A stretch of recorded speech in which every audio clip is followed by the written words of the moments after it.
በዛሬ ቪዲዮ የሻንጣ ስራ ምንድነው የሚለውን እምመልስላችሁ ይሆናል። እስከ መጨረሻ የምትከታተሉ ከሆነ በሻንጣ ስራ ውስጥ ምን ምን እንዳለ እንዲሁም የሻንጣ ስራ ለመጀመር የፈለጋችሁ ሰዎች በአሁን ሰዓት ምን ያህል ካፒታል እንደሚያስፈልግ የሻንጣ ስራ እንዴት እንደሚሰራ ሙሉ መረጃውን 10 ደቂቃ አይሞላም እስከ መጨረሻ የምትከታተሉ ከሆነ የምታገኙ ይሆናል ማለት ነው። ውድ የፒኬቲቭ ተከታታዮቼ ከዚህ ቀደም አብዛኛውን ቪዲዮ በሰራሁት ላይ በተለይ በዱባይ የሻንጣ ስራ ላይ ብዙ ጥያቄዎችን ጠይቃችሁኛል። እንዲሁም ደግሞ አሁን ላይ በፊት በሰራሁት ካፒታል እና አሁን በሰራሁት ካፒታል ላይ በመሃል ብዙ ጋፕ አለው። ስለዚህ አሁን ላይ መስራት ለምፈልጉ ሰዎች የሻንጣ ስራ ምንድን ነው፣ እንዲሁም ደግሞ የሻንጣ ስራ እንዴት መስራት እንችላለን፣ ምን ያህል ካፒታል ያስፈልገዋል የሚለውን በዝርዝር በዚህ ቪዲዮ የምታገኙ ይሆናል ማለት ነው። ሰላም ውድ የፒኬቲቭ ተከታታዮቼ እንደምን ቆይታችኋል? እኔ በጣም ሰላም ነኝ። ዛሬም እንደተለመደው በአዲስ ቪዲዮ ወደ እናንተ መጥቻለሁ ማለት ነው። በዚህ ቪዲዮ ላይ እንደምትጠቀሙ ያው እርግጠኛ ነኝ። ስለዚህ ቪዲዮን ከመጀመራችሁ በፊት ላይክ አድርጉ፣ ሰብስክራይብ አድርጉ። እንዲሁም ደግሞ ጥያቄ አስተያየት ካላችሁ በኮሜንት መስጠት ትችላላችሁ ማለት ነው። ስለዚህ ቀጥታ ወደ ቪዲዮ ስገባ የሻንጣ ስራ ምንድን ነው የሚል የብዙዎቻችሁ ጥያቄ ነው። የሻንጣ ስራ ማለት አንድ ሰው ከሆነ ቦታ ተነስቶ የሆነ ቦታ ደርሶ ሲመለስ በዛ መሃል ላይ የሰውን ሻንጣ ተከፍሎት ከተነሳበት ቦታ የሚደርስበት ቦታ ድረስ ሲያደርስ ከዛ እዛ ላለ ሰው ያን ሻንጣ ሰጥቶ ብር ሲቀበል የሻንጣ ስራ ሰራ ይባላል ማለት ነው። አብዛኛውን ከዚህ በፊት ዱባይ ላይ፣ ቻይና፣ ቱርክና ህንድ ላይ ይህ የተለመደ ነው። በተለይ ደግሞ ትኬቱ ቪዛውም ቀለል ስለሚል ዱባይ ላይ ይሄ ስራ እየተዘወተረ ነው ማለት ነው። ስለዚህ ከኢትዮጵያ የሆነ ሰው ለሆነ ጉዳይ ዱባይ የሚሄድ ከሆነ ከኢትዮጵያ በሶ፣ በርበሬ፣ የባህል አልባሳት፣ ስዕሎች እነኝን ይዞ ወደ ዱባይ ይሄዳል። ዱባይ ላለ ነጋዴም ሊሆን ይችላል፣ እንዲሁም ቀጥታ ለተጠቃሚም ሊሆን ይችላል፣ ለቤተሰብም ሊሆን ይችላል። ያን እቃ ይዞ ሲሄድ ያንን እቃ በኪሎ እንዲሁም በአተም የተለያዩ እቃዎች አሉ። እያንዳንዳቸው የየራሳቸው ሂሳብ አላቸው። በነዛ በኪሎም ሊሆን ይችላል። አንድ ሻንጣ አድርሶ ብር የሚቀበል ከሆነ የራሱን ጉዳይ ጨርሶ ወደ ኢትዮጵያ ሊመለስ ሲልም የነጋዴዎች እቃንም እንዲሁም ደግሞ እዛ ወደ ኢትዮጵያ ቤተሰብ ላላቸው የሚልኩ ሰዎችም ካሉ የእነሱን እቃ ይዞ የሚመጣ ከሆነ ልብስ፣ ጨርቃጨርቅ ከሆነ በኪሎ፣ ስልክ፣ ላፕቶፕ፣ ታብሌት ከሆነ ደግሞ በየራሳቸው እርከን ብር ሲቀበል በመሃል የሰራው ስራ የሻንጣ ስራ ወይም የሻንጣ ቢዝነስን ሰራ ይባላል ማለት ነው። ስለዚህ የሻንጣ ስራ ማለት ቀጥተኛ ትርጉሙ ከአንድ ቦታ ወደ አንድ ቦታ ስትንቀሳቀሱ የሰውን ሻንጣ ይዛችሁ በኪሎም ሆነ በአተም ብር ተቀብላችሁ ካደረሳችሁ የሻንጣ ስራን ሰራችሁ ማለት ነው። በሁለተኝነት ደግሞ ስንት አይነት የሻንጣ ስራ አሰራር አለ? ይህ የአብዛኞቻችሁ ጥያቄ ነው። ይህንን የምመልስላችሁ በመጀመሪያ ቅድም እንደነገርኳችሁ ለራሳችሁ ጉዳይ ወደሆነ ቦታ ስትሄዱ በመሃል የሚከፈላችሁ ከሆነ ይህም አንዱ የሻንጣ ቢዝነስ ወይም የሻንጣ ስራ ነው።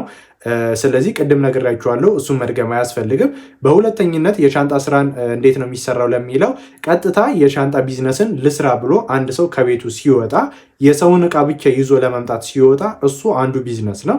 ስለዚህ ለዛ ከኢትዮጵያ ተነስቶ ወደ ቻይና ሆነ ወደ ቱርክም ሆነ ወደ ዱባይም ሆነ ወደዛ በሚሄድበት ታይም ላይ የነጋዴዎችን እቃ ይዞ ወደዛ ሀገር ይሄዳል። ከዛ በኋላ እዛ ይቀመጣል። የነጋዴ ማረፊያ ቦታ አለ፣ እዛ ይቀመጣል። ከ3 ቀን እስከ 4 ቀን ከዛ በላይ አይቆይም። ከዛ የነጋዴዎች ገዝተው ወደ ኢትዮጵያ የሚልኩትን እቃ ልብሶችን፣ ጨርቃጨርቆችን በኪሎ ይቀበላል። እንዲሁም ደግሞ ስልክ፣ ላፕቶፕ በየራሳቸው እርከን ይቀበልና ወደ ኢትዮጵያ ይዞ ይመጣል። ከኢትዮጵያም ቀጥታ ወደዛ ሲሄድ እችን የሻንጣ ቢዝነስ ለመስራት ነው። ከዛም ሲመለስ የሻንጣ ስራ ለመስራት ነው። በዚህ መሃል የሚሰራ ከሆነ ተመላላሽ ነጋዴ ከሆነ በሁለተኝነት ላይ ይህ የሻንጣ ቢዝነስን የሚሰራው ሁለተኛው አይነት ይህ ነው ማለት ነው። ቀጥታ ሻንጣ ቢዝነስን ብቻ ለመስራት የሰውን እቃ ብቻ ለመያዝ የሚሄድ ከሆነ ማለት ነው። በሶስተኝነት ደግሞ ከኢትዮጵያ ቀጥታ ወደ ዱባይ፣ ለምሳሌ አብዛኛውን ዱባይ ማበዛባችሁ የሻንጣ ቢዝነስ ከዱባይ ብዙ የሚሰራው ከዛ ስለሆነ ነው። ከኢትዮጵያ ተነስቶ ዱባይ ይሄዳል። ዱባይ በሚሄድ ሰዓት ላይ ከ4 ቀን እስከ 1 ሳምንት በመቀመጥ ለምሳሌ እኔም የምሰራበት በስልክ እና በኤሌክትሮኒክስ አክሰሰሪ ላይ የሚሰራ ነጋዴ ድንገት ዱባይ ላይ ይህንን ሻንጣ ቢዝነስ ለመስራት ከሄደ ዱባይ ላይ አንድ ሰው የሚፈቀድለት 2 ስልክ ነው። ስለዚህ እሱ እዛ ይሄድና 12 ስልክ ይገዛል። እንዴት ሊያሳልፈው ነው የሚለው የብዙዎቻችሁ ጥያቄ ነው። ስለዚህ እዛ ቁጭ ካለ በኋላ እሱ ነጋዴዎች እስኪመጡ ድረስ ይጠብቃል። ወይም ደግሞ ነጋዴዎች በብዛት የሚመጡበት ታይም ስለሚታወቅ እዛ ሄዶ 12 ስልኮችን ይገዛል። 2ቱን ስልክ ለራሱ ያስቀርና 10ሩን ስልክ ለነጋዴዎች በታትኖ ይልካል ማለት ነው።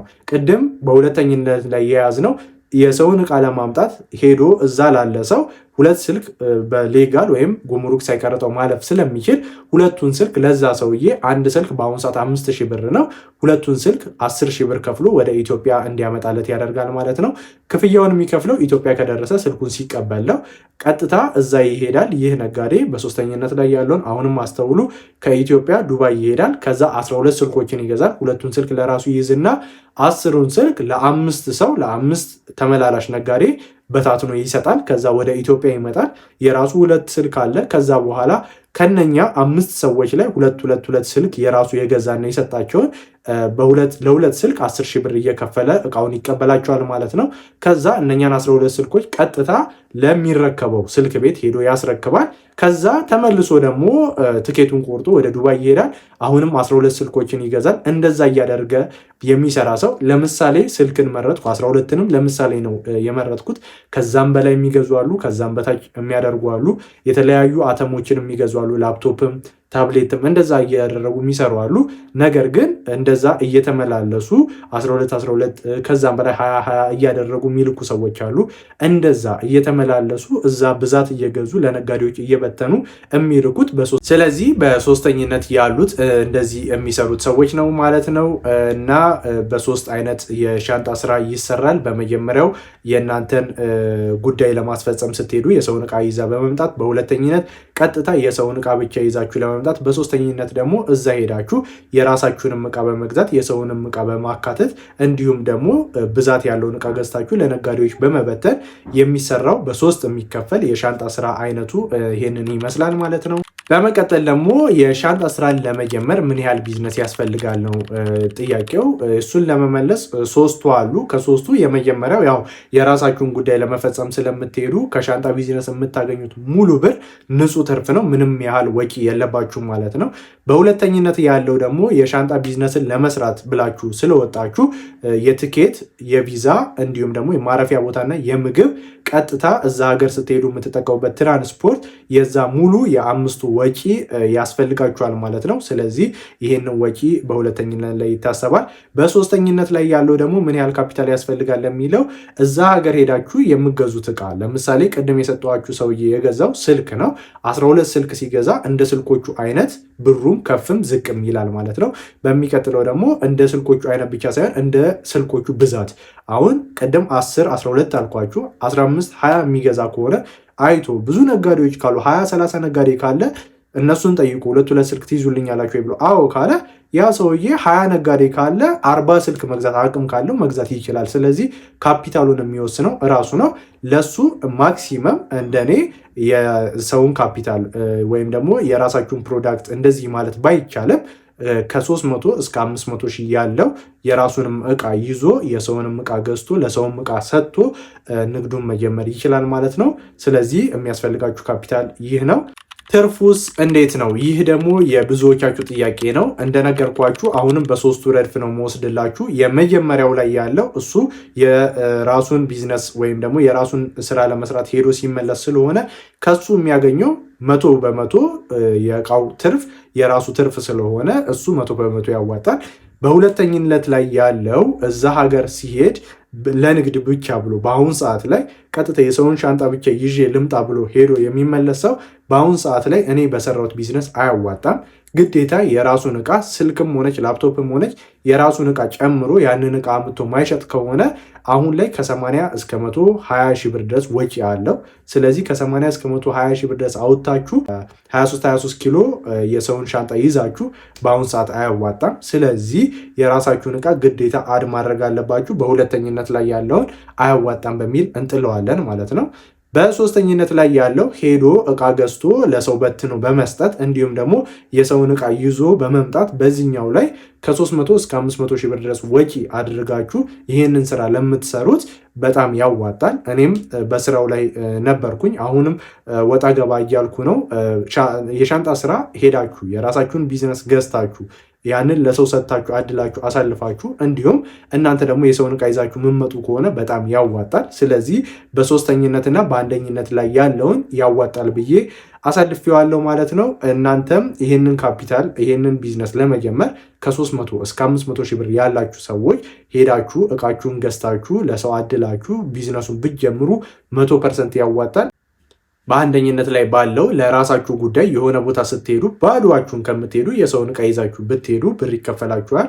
ቢያንስ ከኢትዮጵያ እዛ ስትሄዱ የማረፊያ ቦታ የምግባችሁ ይችላችኋል። ስለዚህ ከኢትዮጵያ ወደዛ ወደምትሄዱበት ቦታ ቻይናም ሊሆን ይችላል፣ ህንድም ሊሆን ይችላል። በምትሄዱበት ቦታ ጠቅላላ እቃ ይዛችሁ ብትሄዱ ከዛ ይዛችሁ ብትመጡ በዚህ መሀል የምትሰሩት ቢዝነስ እናንተን ያዋጣችኋል ማለት ነው። ስለዚህ አንደኛ ላይ ያለው ያዋጣል። ሶስተኛ ላይ ያዋጣል። ሁለተኛ ላይ ግን ቀጥታ የሻንጣ ቢዝነስን ብቻ ልስራ ብላችሁ ብር አውጥታችሁ 80 ሺህ ብር 100 ሺህ ብር አውጥታችሁ ዱባይ ሄዳችሁ የሰውን እቃ ብቻ ይዛችሁ መመጡ ከሆነ እርግጠኛ ላይ ከ20 እስከ 40 እስከ 50 ሺህ ብር ድረስ ልከስሩ ትችላላችሁ ማለት ነው።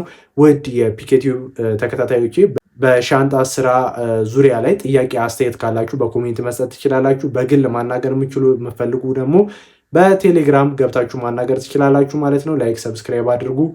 ይመቻችሁ።